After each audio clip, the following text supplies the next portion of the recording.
வணக்கம், நான் உங்கள் டாக்டர் ஸ்ரீவர்ஷினி, ஃபார்மட் நியூமராலஜிஸ்ட் தான் பேசுகிறேன். ஓகே, இன்றைக்கி நம்ம ஆல்ஃபபெட் சீரீஸில் நம்ம இன்றைக்கி பார்க்கக்கூடிய ஆல்ஃபபெட் பார்த்திங்கன்னா லெட்டர் பி. ஸோ பிரதானமாக பார்த்திங்கன்னா நிறைய பேர் ஆல்ஃபபெட் பியில் அவங்களுடைய நேம் தொடங்குற மாதிரி இருக்கும். ஸோ ஆல்ஃபபெட் பி அப்படின்னோடனே நமக்கு ஞாபகம் வருது பர்சிஸ்டன்ட் அண்ட் பாசிட்டிவ். ஸோ இவங்கக்கிட்ட பார்த்திங்கன்னா இவங்கக்கிட்ட ஒரு சப்போர்ட்டிங் ஃபேக்டர் எப்பயுமே இருக்கும். இப்போது ஒரு நல்ல சிஇஓ பொசிஷனில் நீங்கள் இருக்கீங்க, ஒரு டைரக்டர் பொசிஷனில் அகாடமிஷியனாக இருக்கீங்க அப்படின்னா உங்கள் கூட உள்ள ஒரு சப்போர்ட்டிங் ஃபேக்டர் பார்த்திங்கன்னா ஆல்ஃபபெட் பியில் உள்ளவங்களாக தான் மேக்ஸிமம் அமைஞ்சிருப்பாங்க. ஸோ இவங்களுடைய ரோல் ஒரு பொலிட்டிஷியனுக்கு கூட இருக்காங்க அப்படின்னா ஒரு சப்போர்ட்டிங் ரோல் ஃபேக்டரில் உள்ளவங்க லெட்டர் பியில் உள்ளவங்களாக இருப்பாங்க. ஸோ அந்த மாதிரி லெட்டர் பியில் உள்ளவங்க அப்படின்னு பார்த்திங்கன்னா ஒரு சப்போர்ட்டிங் ஃபேக்டர் ஆல்ஃபபெட் அப்படின்னு நம்ம சொல்லலாம். And they are very persistent. So இவங்க எதையுமே ஒரு ஹார்ட் ஒர்க்கிங் பர்சனாக தான் எப்பயுமே ஆரம்பத்துலேருந்து கடைசி வரைக்கும் இருப்பாங்க. இப்போ எல்லா ஆல்ஃபபெட்ஸும் ஒரு 10% எஃபர்ட் போடுறாங்க அப்படின்னு வச்சுக்கோங்களேன். இவங்க ஒரு 150% அந்த எஃபர்ட்டை போடுற மாதிரி இருக்கும். அந்த மாதிரி ஆல்ஃபபெட் பியோட தொடக்கமே அவங்களுடைய குழந்தைலேருந்து பார்த்திங்கன்னா மிச்ச குழந்தைங்களை விட இவங்க அதிகப்படியான எஃபர்ட் போடுற மாதிரி தான் இருக்கும். சரி, இப்போ இந்த ஆல்ஃபபெட் பி ஃபார்மட் நியூமராலஜி பிரகாரம் இதோட நம்பர் என்னன்னு பார்த்திங்கன்னா நம்பர் 8. ஸோ நம்பர் 8 யூஸ்வலாகவே நம்ம ஆல்ரெடி சொல்லுவோம், ஆர்டிஓ 8 மாதிரி சுற்றி இவங்களோட வாழ்க்கை 8 போகிற மாதிரி தான் இருக்கும். அதே மாதிரி ஆல்ஃபபெட் பியில் உள்ளவங்களும் பார்த்திங்கன்னா ப்ராப்ளம்ஸை இவங்க தேடி போவேன்னா அவங்களுக்கே ஹோம் டெலிவரி ஆகிடும். ஸோ அந்த மாதிரி ஆல்ஃபபெட் பியில் நிறைய சிக்கல்கள் இவங்களுக்கு தேடி வாசல் தேடி ட்ராப் ஆகும். பட் இவங்க அவங்களோட ஹார்ட் ஒர்க்கில் அதை நல்லாவே டீல் பண்ணுவாங்க. சரி, இவங்களுடைய லைஃப், அதாவது இவங்களோட education life, career life, marriage life and இவங்களுக்கு எதெல்லாம் பாசிட்டிவ், எப்படியெல்லாம் இருப்பாங்க அப்படின்ற கேரக்டரிஸ்டிக் அனாலிசிஸை பற்றி நம்ம இன்றைக்கி பார்க்கலாம். சரி, இவங்களுக்கு பொதுவாக ஆல்ஃபபெட் பி அப்படின்னு சொன்னோன்னே வெரி அடமெண்ட்டு. ஸோ கண்டிப்பாக உங்கள் வீட்டில் கணவனோ மனைவியோ இல்லை குழந்தைகளோ லெட்டர் பியில் ஸ்டார்ட் பண்ணுற மாதிரி பேர் வச்சுருக்கீங்க அப்படின்னா அவங்கள விட பெஸ்ட்டாக யாரும் அடம் பிடிக்க முடியாது. அந்த மாதிரி ஒரு காரியம் சாதிக்கிறதுக்குரிய ஒரு அடமெண்ட் இவங்களுக்கு அதிகமாகவே இருக்கும். ஒரு பொருள் வேணும் அப்படின்னு முடிவு பண்ணிட்டாங்கன்னா அது கண்டிப்பாக வேணும். ஸோ அதுக்கு என்னென்ன டிஃப்ரெண்ட் டைப்ஸ் ஆஃப் அடமெண்ட்ஸ் இருக்கோ இவங்க அதில் எக்ஸல்ட்டுன்னு நம்ம சொல்லலாம். ஸோ இது நம்ம ஒரு சின்ன காமிக்கலாக எடுத்துக்கலாம். ஏன்னா அந்த அளவுக்கு ஆல்ஃபபெட் பி 8 இருக்கிறதுனால ஆதிக்கம் அதிகமாக இருக்கும். பொதுவாக ராசி பிரகாரம் பார்த்திங்கன்னா தனுஷ ராசி இருக்கிறவங்க ஆல்ஃபபெட் பா பி பூன்னு அந்த எழுத்து ஸ்டார்ட் ஆகிற இடத்துல தான் அவங்களோட நேம் வைக்கிறதுக்கு ப்ரப்போஸ் பண்ணுவாங்க. ஸோ இதில் தான் மேக்ஸிமம் இருப்பாங்க. சரி, அடுத்து இவங்க எஜுகேஷன் லைஃப் எப்படி இருக்கும் அப்படின்னு பார்த்திங்கன்னா இவங்கக்கிட்ட ஒரு பெரிய ப்ளஸ் இருக்குது. அதாவது எதையுமே பட்டு திருந்துறது. ஃபார் எக்ஸாம்பிள், இப்போ ஒரு ஃப்ரெண்ட்ஷிப்பாக இருக்கட்டும், இல்லை ஒரு உறவு முறையாக இருக்கட்டும், எப்படினாலும் இருக்கட்டும், இவங்க பிறர் சொல்லுவாங்க வேண்டாம் நீங்கள் அவங்களோட நண்பராக இருக்காதீங்க வேண்டாம் அப்படின்னா. ஆனால் இவங்க கேட்க மாட்டாங்க. நான் சொன்ன இந்த சின்ன அடமெண்ட் குணம் இருக்குது இல்லைங்களா, இவங்க அவங்கக்கிட்ட பட்டு தான் திருந்துவாங்க. அது மாதிரி திருந்துறது மட்டும் இல்லாமல் இவங்களோட ஹார்ட் ஒர்க்கிங் அந்த லைஃப் லெசன்ஸ் லைஃப் லாங் ஞாபகத்தில் வச்சுப்பாங்க. ஸோ அந்த மாதிரி இவங்களே தான் இவங்களுக்கு குரு.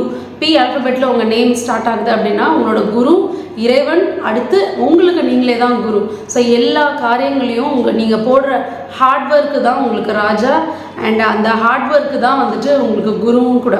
ஸோ எல்லாத்துலேயுமே நீங்கள் முதன்மையாக வரது அப்படின்னு பார்த்தீங்க அப்படின்னா எஜுகேஷன் வைஸ் ரொம்ப ஒரு போராட்டமாக தான் இருக்கும். இவங்க ஆல்ஃபபெட் பியில் இருக்குது அப்படின்னா சக்ஸஸ்ன்னு பார்த்தீங்கன்னா கண்டிப்பாக இருக்குது. அடுத்து கெரியர் லைஃப்பை பொறுத்த வரைக்கும் நான் ஆல்ரெடி சொன்ன மாதிரி இவங்க ரொம்ப ஹார்ட் ஒர்க்கிங் இருக்கனால அவங்க கெரியர் லைஃப்பும் பார்த்திங்கன்னா எஃபோர்ட் அதிகமாக இருக்கும். ஐடி ஃபேர்மில் இருக்காங்க, பிஸ்னஸில் இருக்காங்க, எதுவானாலும் இருக்கலாம். பட் இவங்களுக்கு ஒரு புஷ் எப்பயுமே தேவைப்பட்டுக்கிட்டே இருக்கும். இப்போது அவங்க ஒரு வேலையை செய்யணும் அப்படின்னு வச்சுக்கோங்களேன், பின்னாடி இருந்து யாரோ ஒரு உத்வேகம் அவங்களுக்கு கொடுத்துக்கிட்டே இருக்கணும். அப்போ தான் இவங்களால செய்கிறதுக்குரிய மனப்பான்மையும் மனப்பக்குவமே இவங்களுக்கு இருக்கும்.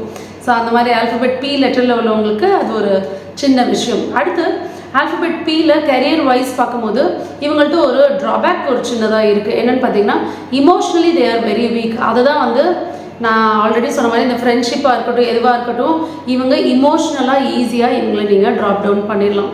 அதை வச்சு தான் இவங்க நிறையா பாடங்களும் லைஃப்பில் கற்றுப்பாங்க. இமோஷ்னல் ட்ராப் டவுன் இந்த சென்ஸ், இப்போ இவங்களுக்கு ஒரு லைஃப் பார்ட்னர் இருக்காங்க அப்படின்னு வச்சுக்கோங்களேன். அந்த லைஃப் பார்ட்னர்கிட்ட இவங்க என்ன பெஸ்ட்டு அவங்களுக்கு கொடுக்கலாம் அப்படின்ற எஃபர்ட்டை பயங்கரமாக போடுவாங்க. அதே மாதிரி ஃப்ரெண்ட்ஷிப் இருக்குன்னா தி பெஸ்ட் ஃப்ரெண்டாக அவங்களுக்கு இருக்கணும் அப்படின்னு நினைப்பாங்க. அதனால இவங்களுடைய எஃபர்ட் இதுவாக இருக்கட்டும், போய் சேர்கிற இடம்ன்றது ரொம்ப முக்கியம் இல்லையா, யாருக்காக பண்ணுறோம் அப்படின்றது. ஸோ அங்கே இவங்க கொஞ்சம் ட்ராப் ஆகிடுவாங்க, ஈஸியாக ஏமாந்துருவாங்க. ஸோ அதுதான் இவங்களுடைய பெரிய ட்ராபேக்குன்னு நம்ம சொல்லலாம். ஈஸியாக ஏமாந்துருவாங்க, இந்த இமோஷனலை வச்சு தான் இவங்களை ஈஸியாக ஏமாற்றிடுவாங்க. அதே போல் பிஸ்னஸ்ன்னு எடுத்துக்கிட்டோம் அப்படின்னா, இப்போ பார்ட்னர்ஷிப்புன்னு நம்ம போகிறவங்க இருக்கீங்க, நீங்கள் ஆல்ஃபபெட் பியில் இருக்கீங்க அப்படின்னா ஒரு சின்ன விதமான டிபெண்டன்சியாகவே இருக்கும். ஒரு வேலையை நீங்களாகவே ஒரு முடிவு எடுத்து செய்ய மாட்டீங்க. உங்களுக்கு ஒரு சின்ன ஒரு புஷ் தேவைப்படும், அவங்கள கேட்டுக்கலாமே, இவங்களை கேட்டுக்கலாமே, இப்படி பண்ணலாமே அப்படின்ட்டு. ஆனால் உங்களுடைய ஐடியாஸாக இருக்கட்டும், நாலேஜாக இருக்கட்டும் அதிகப்படியாக இருக்கும் உங்ககிட்ட. ஏன்னா திறமையாக இருக்கட்டும், திறனாக இருக்கட்டும், அதிகப்படியான நாலேஜ் அதிகப்படியாக இருக்கும். ஆனால் அதை எப்படி எக்ஸிக்யூட் பண்ணுறீங்கன்னு பார்த்தீங்கன்னா, அது உங்களுக்கு யூஸ் ஆகும்னு பார்த்தீங்கன்னா இல்லை, மிச்சவங்களுக்கு தான் அது யூஸ் ஆகும். அதனால தான் நான் ஆல்ஃபபெட் பியில் உங்கள் பேர் இருக்க, நீங்கள் ஒரு சப்போர்ட்டிங் பார்ட்னர் அப்படின்னு நான் சொல்லிகிட்டு இருக்கேன். இப்போ மூவிஸ்லலாம் எடுத்துட்டோன்னா ஒரு சப்போர்ட்டிங் ரோல்னு ஒரு அவார்டே கொடுப்பாங்க.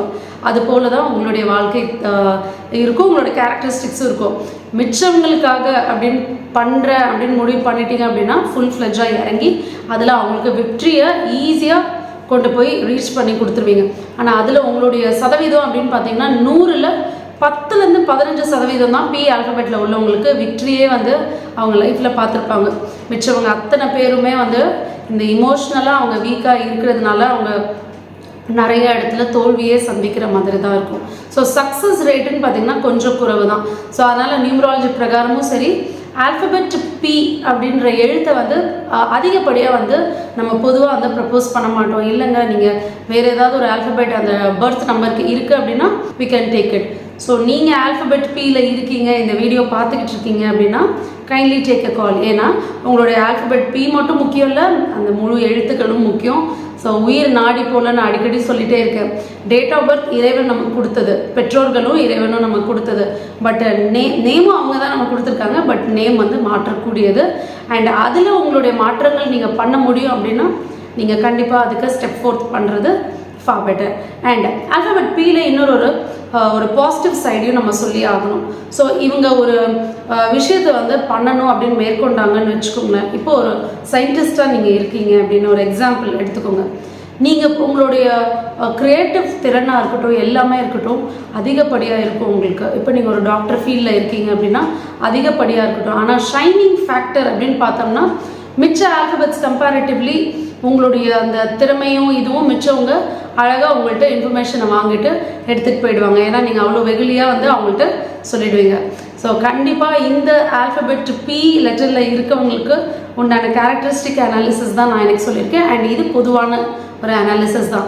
So date of birth and with name number ரொம்ப முக்கியம். அப்படி நம்ம சூஸ் பண்ணி பார்க்குறது தான் அப்ராப்ரியேட்டாக இருக்கும். ஸோ நீங்கள் ஆல்ஃபபெட் பிலேயோ இல்லை உங்கள் நண்பர்களோ இல்லை உங்கள் ரிலேட்டிவ்ஸோ இருந்தீங்க, இந்த வீடியோஸ் பொருத்தமாக இருக்குது அப்படின்னா கண்டிப்பாக கீழே கமெண்ட் செக்ஷனில் கமெண்ட் பண்ணுங்கள். ஆல்சோ உங்களுக்கு தெரிஞ்ச பிரபலங்கள் இருக்காங்க, அந்த 10% நான் சொன்ன சக்ஸஸ் ரேட் அட்டெண்ட் பண்ணியிருக்காங்க ஆல்ஃபபெட் பியில் அப்படின்னா கண்டிப்பாக அவங்களுடைய நேம்ஸும் கீழே மென்ஷன் பண்ணுங்கள். நான் கண்டிப்பாக உங்களுடைய ஒரு கமெண்ட்டையும் நான் படித்து பார்ப்பேன். So keep sharing it and subscribe பண்ணுங்கள், மறக்காமல் லைக் பண்ணுங்கள், ஷேர் பண்ணுங்கள். நன்றி, வணக்கம்.